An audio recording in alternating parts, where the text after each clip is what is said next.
चौधरी मलुकराम अरोड़ा एक अच्छे किसान थे, बड़े खेतीहर थे, वो अरोड़ा जाति में थे और गांव के नंबरदार थे।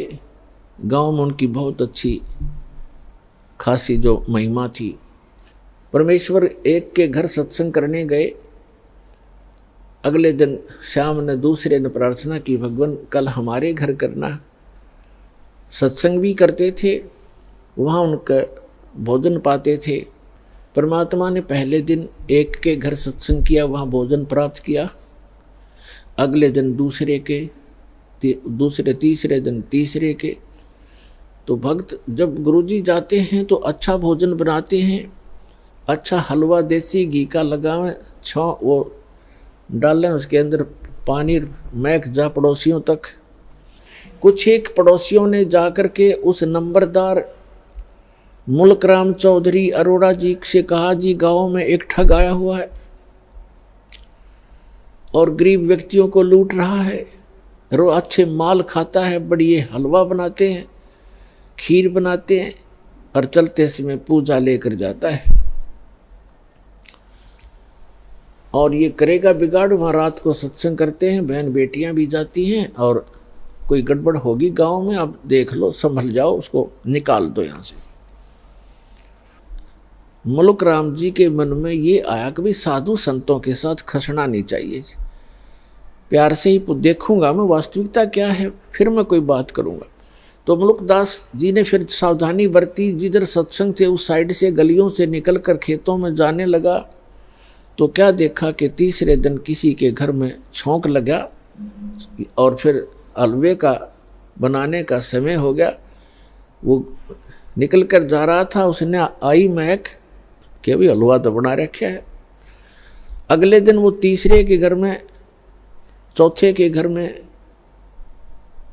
तो मुल्कदास ने सोचा भाई अब बात तो सचमुच है, तो रोज हलवे खावे है, देखते न्यू कौन है कैसा है।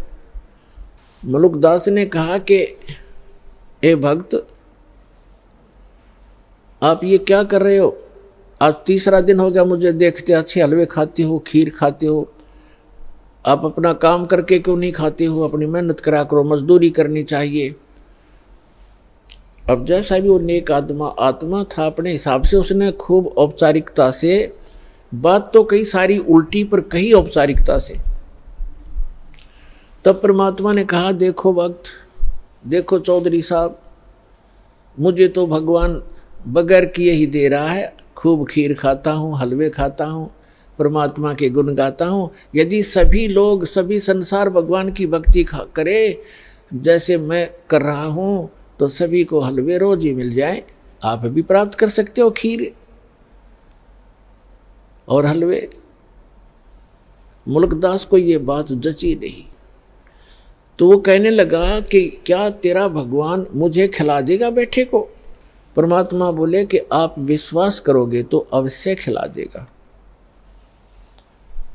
तो मुल्कदास ने कहा कि आज यदि आपके भगवान ने मुझे खाना खिला दिया शाम तक, मैं खाली पेट आया हूँ घर से भी, तो मैं आपका चेला बन जाऊंगा शिष्य। और यदि आपके भगवान ने आज शाम तक मुझे बगैर कुछ किए खाना नहीं खिलाया तो तुझे मैं अपने खेतों में मजदूर बनाऊंगा। है मंजूर? कबीर साहब बोले मंजूर है मुझे। ठीक है।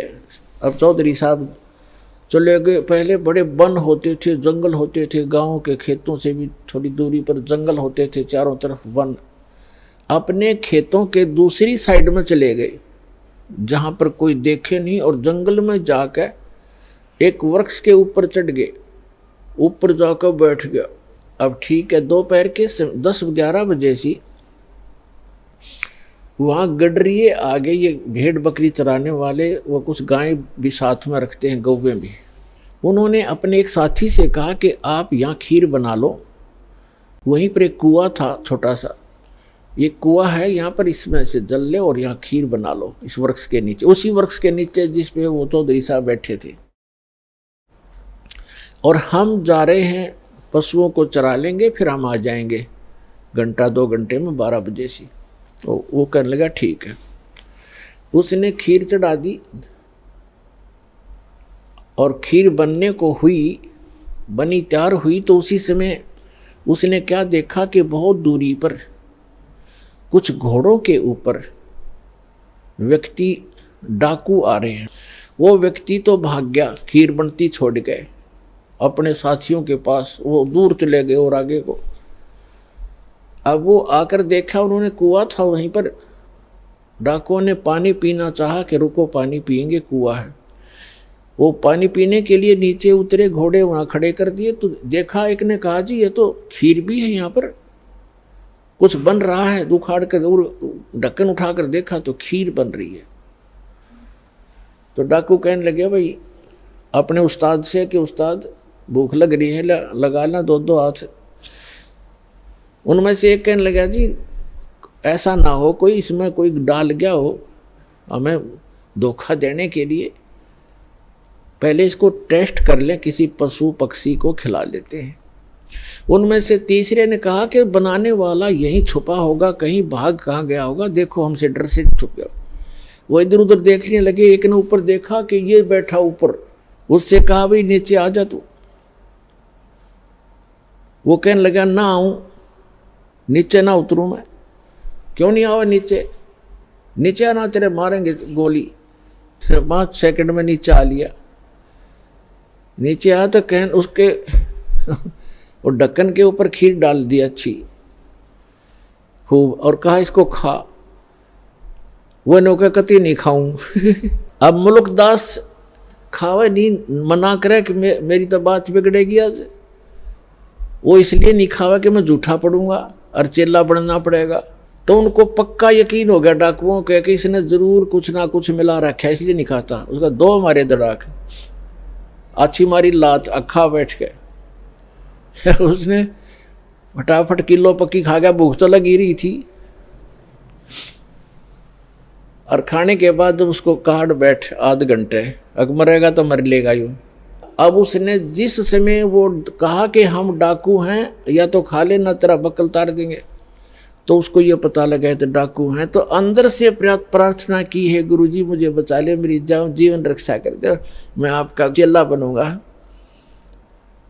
एक तो जान बचाई और खीर खिलाई। अब वो सीधा पहुंचा गुरुदेव के पास, परमेश्वर के पास। वो तो जानी जान थे, सारी लीला वही करते हैं, 100 छलछीतर मैं करूं अपने जन के काज।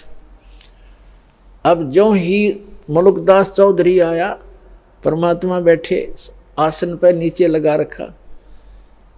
परमात्मा ने पूछा क्यों चौधरी साहब, भगवान ने करी कुछ सेवा तेरी? ने बोला जी तेरा भगवान तो मर मर खीर खिलावा है। आपका परमात्मा तो मर मर खीर खिलाता है और मेरी जान बचा दी दाता आपने ना। उनका केज लगे 1 मिनट में कर दो काम मेरा।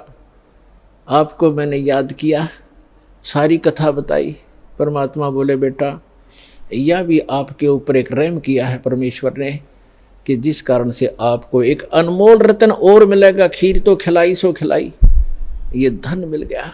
फिर उसको क्योंकि विश्वास जल्दी नहीं होता, अब तो परमात्मा ने ऐसा ज्ञान दे दिया बच्चों, बालक बालक भी समझ सकते हैं, कबीर इज गॉड।